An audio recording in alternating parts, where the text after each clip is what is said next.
Welcome back to Watches and Politics. I'm Edi Shipoli, and today we dive into an era where war and timekeeping became inseparable.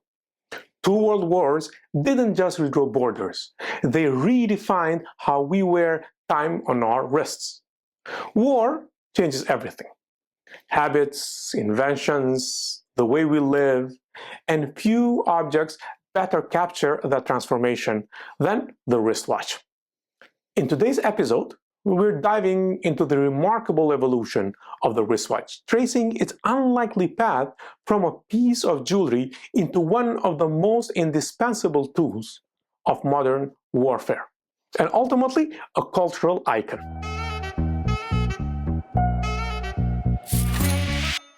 The wristwatch we know today wasn't born in a lab. It evolved from jewelry, practicality, and eventually the needs of war. The first wristwatch, you may ask? Well, most credited to Napoleon's jeweler, Marie-Etienne Nitot, who designed a bracelet watch for Empress Josephine's daughter-in-law in 1806. There were earlier whispers too. Queen Elizabeth I, for example, received a wrist clock in 1571. Philosopher Blaise Pascal tied his pocket watch to his wrist. And in 1868, Patek Philippe created a gold bracelet watch for Hungarian nobility. But these were far from tools, and they were more fashion statements. And it all began to change in the late 19th century when soldiers, engineers, aviators needed their hands free and to see time at a glance. Pocket watches were no longer practical, and this way utility outweighed tradition.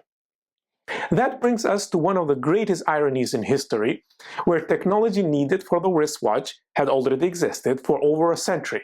Breguet, for example, had developed shock-absorbing mechanisms, the parachute system, as far back as 1790s. Miniature watch calibers were commercially viable by 1800s. The wristwatch didn't need better engineering, it actually needed cultural acceptance. And the battlefield was about to provide that.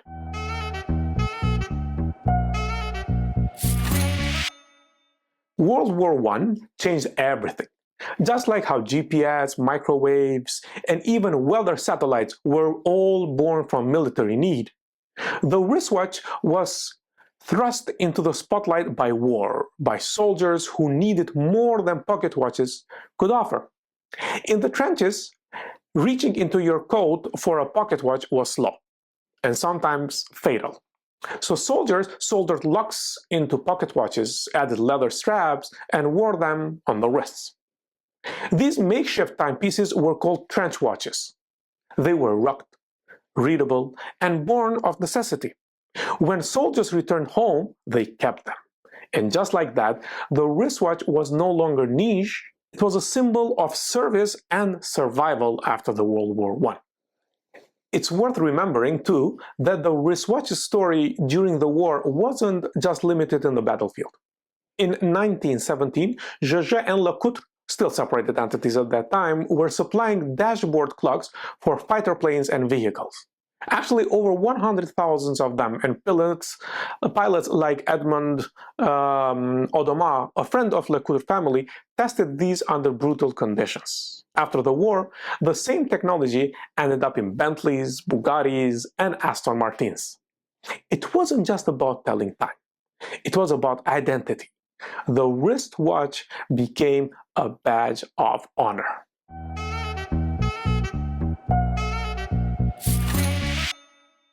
The war drove innovation.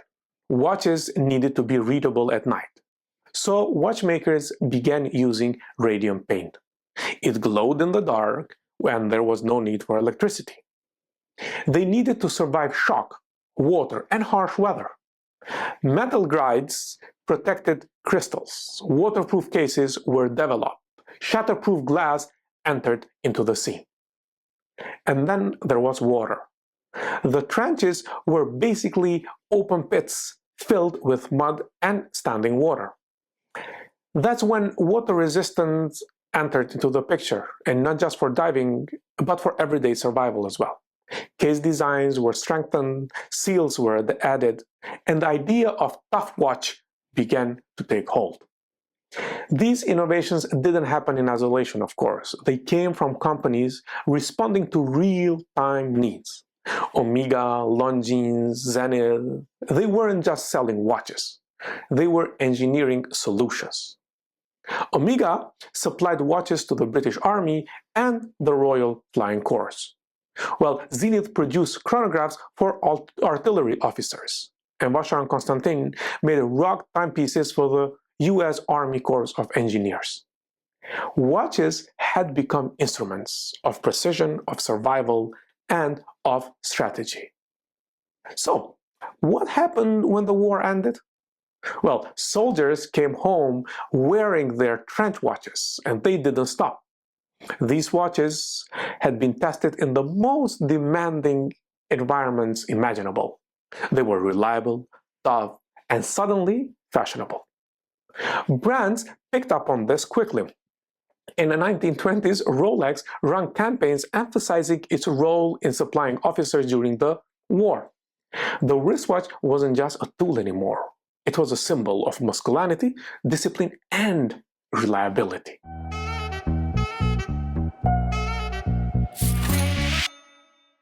After World War I, wristwatches gained cultural momentum. They weren't just tools anymore, they were statements. The 1920s rolled in: jazz, skyscrapers, automobiles, and Art Deco. Designs like Vacheron Constantin driver's watch, Americana 1921, one of my favorites, and Jaeger LeCoultre's Reversal blended function with their flair, sleek, geometric, and stylish. The Reverso, born from the polo fields in India, became an icon. A sports watch that flipped to protect the dial, and looked good doing it.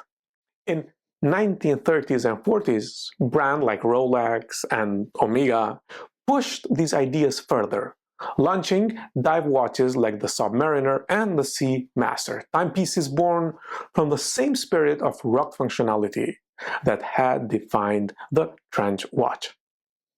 But not everyone embraced the wristwatch.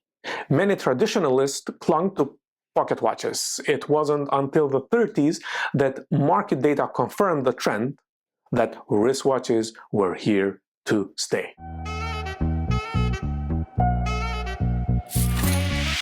By 1939, watches were no longer accessories. They were strategic tools. The US military partnered with Hamilton, Elgin, Bulova to create the A11, a rock-hacking luminous tool watch. In Britain, the Ministry of Defense commissioned the now iconic Dirty Dozen, 12 watchmakers tasked with building a standardized military-issue wristwatch. There is this story of World War II that everybody loves to tell about Rolex under Hans Wilsdorf, who made a bold and quiet move during the war, where British officers captured and held in German prisoners of war camps were offered Rolex watches on credit. Wilsdorf's message? Pay when the war is over. He trusted they'd get out. He believed that they'd survive. One of those men was Clive Nutting, one of the escape organizers behind the real-life Great Escape. His Rolex Oyster chronograph timed the tunnels. It calculated movement, it measured risk, and when the war ended, he wrote Wilsdorf a letter to thank him, not just for the watch, but for what it represented: hope, dignity, and defiance.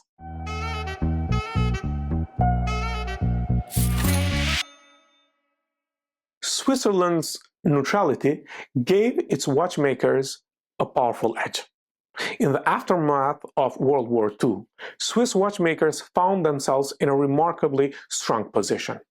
While factories across Germany, France, and even parts of Britain had been bombed or repurposed for wartime production, Switzerland had remained neutral, and more importantly, had remained operational. Their watch industry had never stopped. That continuity gave them a powerful head start in the post-World War era. They weren't just ready to return to business, they were ready to dominate it. Brands like Jaeger-LeCoultre, Longines, and Omega supplied pilots and officers with highly technical, durable pieces, anti-magnetic shielding, and waterproof designs, who were perfected under the pressure of war. During the war, watches were essential, from cockpits to submarines to spy operations.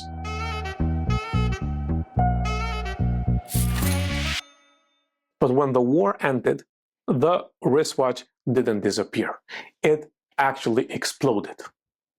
Veterans returned home with their military watches, and civilians wanted what they wore: rugged, reliable, and functional. This is what made the demand in the United States to explode. America was riding a post-war economic high. Soldiers returning home brought stories with them, and sometimes they also brought watches. The American middle class, now growing fast, wanted items that said, "I've made it." And Swiss watches were the answer to that. These design features, shock protection, luminous dial, waterproof case, became the new standard. Now watches had come from the battlefield tools to aspirational objects, to symbols of success and symbols of masculinity, symbols of dignity. Hollywood followed suit. James Bond wore a Rolex Submariner. In boardrooms and universities, men sported watches once meant for war. And even during the Cold War, watches symbolized freedom, discipline, and Western precision. Watches weren't just timekeepers. They were survival tools, morale boosters, and emblems of trust. From the trenches of World War I to the skies of World War II, from spy missions to the space race, watches were always there, ticking quietly beneath the surface of history.